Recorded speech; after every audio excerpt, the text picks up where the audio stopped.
Euzu billahi mineşşeytanirracim. Bismillahirrahmanirrahim. İnna enzelnahu fi leyletin mübareketin inna kunna munzirin. Sadakallahul azim. Ve kâlen nebiyyi sallallahu aleyhi ve sellem. Allahümme inneke afuvun tuhibbul affe fa'fu anni. Sadaka Resulullah fîmâ kal ev kemel kal ev gariben mim.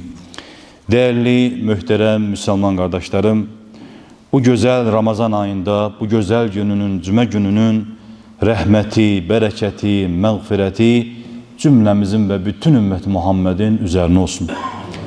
Artık bu mübarek ayda Ramazan'ın ortalarındayız. Evveli rahmet, ortası mağfiret olan günleri yaşamaya çalışırıq. Rabbim bizi həqiqi oruç tutmağı ve həqiqi Rabbimizin bizden razı qalacağı namazları, ibadetleri, salih əməlləri işləməyi nəsib eylesin. Əziz qardaşlar, Ramazan ayının en önemli günlerinden de biri odur ki ve Ramazan'ı Ramazan eden günlerden de biri odur ki mübarek Allah Azze ve Celle'nin kitabı olan Kur'an-ı Kerim'in indi ayıdır.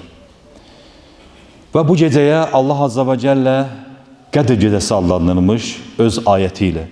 İnşallah bugünkü hutbemiz Allah'ın izniyle Rabbim bizi o Qədir gecelerine, o mübarek gecelerine rastlamağı nasip eylesin. Qədir gecesi hakkında olacaktır. 1000 aydan daha hayırlı olduğu bildirilen Qədir gecesi Kur'an'ın Allah-u Teala tarafından Cebrail aleyhisselam vasıtasıyla Peygamber Efendimiz sallallahu aleyhi ve selleme gönderilmeye başlandığı gecedir. Kur'an-ı Kerim'de Qədir gecesi ile alakadar ayet ve hadisler vardır. Bu hakta Kur'an-ı Kerim'in Qədir suresinde Allah-u Teala belə buyurur. Hakikaten biz onu Kur'an'ı Qədir gecesi Lövh-ü Mahfuz'da dünya semasına nazil ettik. Ya Peygamber, sen ne bilirsen, haradan bilirsen ki Qədir gecesi nedir? Qədir gecesi savab cəhətdən 1000 aydan daha xeyirlidir. O gece Ramazan ayının 19'una, 21'ine, 23'üne, 25'ine, bir rivayete göre ise 27'sine tesadüf edir. O gece melekler ve ruh yani Cebrail aleyhisselam Rabbinin izniyle həmin günden gelen ilin Qədir gecesine dek dünyada baş verecek her bir işten dolayı Allah dergahından emirler alarak yere inerler.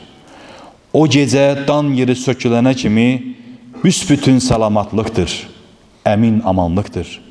Qədir gecesi hiç bir bela nazil olmaz. O bütünlükle xeyir bereketten ibarettir. O gece melekler yeryüzünde gezip Allah'ın ihlaslı bendelerine salam verirler. Buna göre de Qədir gecesi səhərə kadar oyak kalıp ibadet etmek lazımdır.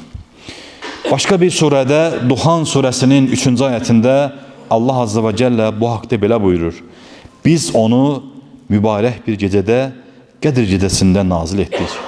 Biz o kitap vasıtasıyla kafirleri öz əzabımızla qorxuduruq. Bir hadis-i şerifte Allah Resulü sallallahu aleyhi ve sellem bu hakta belə deyir. Qədir gecesini fəzilət ve müqəddəsliyinə inanarak ve savabını yalnız Allah'tan gözleyerek ibadet ve itaatle keçirən kimsenin kul hakkı hariz kesmiş günahları bağışlanar. Əziz değerli Müslümanlar, bu hadis-i şerifte bizim her zaman vurguladığımız bu ince görünen ve hassas olan kul hakkına dikkat etmemizi özüme ve size tövsiye ederim. Ona göre de biz her zaman hutbemizde, vəzlərimizdə söylediğimiz bu sözü yine tekrar edirəm. Ramazan girdiğimiz zaman birbirimizden halallaşağın. Halallaşağın ki, çünkü Peygamber Efendimiz sallallahu aleyhi ve sellemin bu söylediğim hadiste, Müslüm'de kesen hadiste kul hakkı hariz deyir. Bütün günahları bağışlanmış olar. Buna da dikkat etmiş olalım. Ayşe radiyallahu anh'a anamız Peygamber Efendimiz sallallahu aleyhi ve sellemin ey Allah'ın Resulü, Qədir gecəsinin hansı gecə olduğunu biləcək olsam o gecə necə dua edim deyə soruşmağı ilə Peygamber Efendimiz sallallahu aleyhi ve sellem belə cavab vermiştir. Ey Ayşe, əgər o gecəyə rastlasan bu duanı et. Allahım, sən çox bağışlayansan, bağışlamağı sevirsən, məni bağışla deyə dua et buyurmuştur. Başka bir hadislerde ise Qədir gecəsi ilə əlaqədar yuxularınızın Ramazanın son 7 gecəsi üzərində toplandığını görürüm. O halda Qədir gecəsini axtaran, onu Ramazanın son 7 gecəsində axtarsın. Qədir gecəsini Ramazanın son 10 günü içində axtarsın. Qədir gecəsini Ramazanın son 10 günündəki tək gecələrdə axtarsın deyə Peygamber Efendimiz sallallahu aleyhi ve sellem hədis-i şəriflərdə buyurmuştur. Əlbəttə ki, bir Müslüman olarak, bir mümin olarak bu aylar bizim için əziz kardeşler, ruhen, mənəvi olarak dirilmək üçün bir fürsət aydır. Ve en güzeli Allah Resulü sallallahu aleyhi ve sellem buyurduğu kimi ibadetin en güzeli az olup davamlı olandır. Ona göre əziz kardeşler, bu gecelerimizi, bütün geceleri nəzərə alarak az da olsa ibadet ederek təheccüd vaxt dediğimiz anları değerlendireyim. İnşallah o hassasa bir vaxt Qədir gecəsinə tavafuk eder Allah'ın izniyle. Peygamber Efendimiz sallallahu aleyhi ve sellemin kesmiş ve gələcək günahları bağışlanmasına baxmayaraq Allah Resulü sallallahu aleyhi ve sellem Hazreti Ayşe anamızın dediğiyle Allah Resulü sallallahu aleyhi ve sellem Ramazan ayının son 10 günü girəndə Resulullah sallallahu aleyhi ve sellem geceleri ehya eder, ev halkını oyandırar, ciddilikle ibadete sarılar ve yoldaşlarıyla da əlaqəni keserdi. Ve ona göre de bu hadis-i şeriften bu mesajı almış oluruq ki, əziz kardeşler, her bir ümmet olan, bir mümin sifətini daşıyan bir insan əsla ve əsla tek özünü düşünməməlidir. Çünkü ayet kəlməyə baxdığımız zaman özünüzü ve ailenizi cehennem ateşinden koruyun diye buyurur Allah Azze ve Celle. Demek biz bu hadis-i şeriften de ne mesajlar almış olur kardeşler? Tek özümüzü değil, uşaqdır, gençdir, yorulmuştur, koy yatsın değil. Əksine Peygamber Efendimiz sallallahu aleyhi ve sellem bu sünnetin de yaşamaya çalışmalıyıq. Özümüzü ve ailemizi, övladlarımızı da o gecəni ihya eləməyə teşvik eləməliyik. Bir hadis-i şeriften inşallah hutbemizi sonlandırırım kardeşler.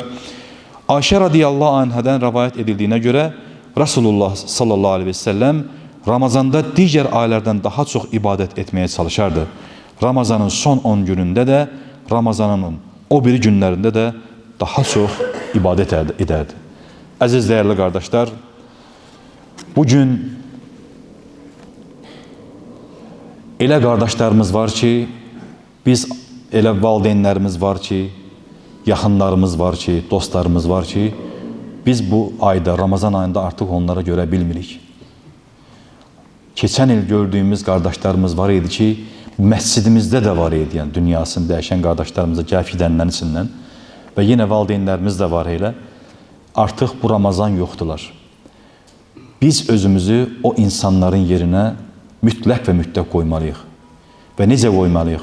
Rəbbimiz bizə bu gözəl Ramazan ayını nəsib etmiş. Bizim gələcək Ramazan ayına çıxıb çıxmayacağımıza nə garantiyemiz var, nə də əlimizdə bir sənədimiz var.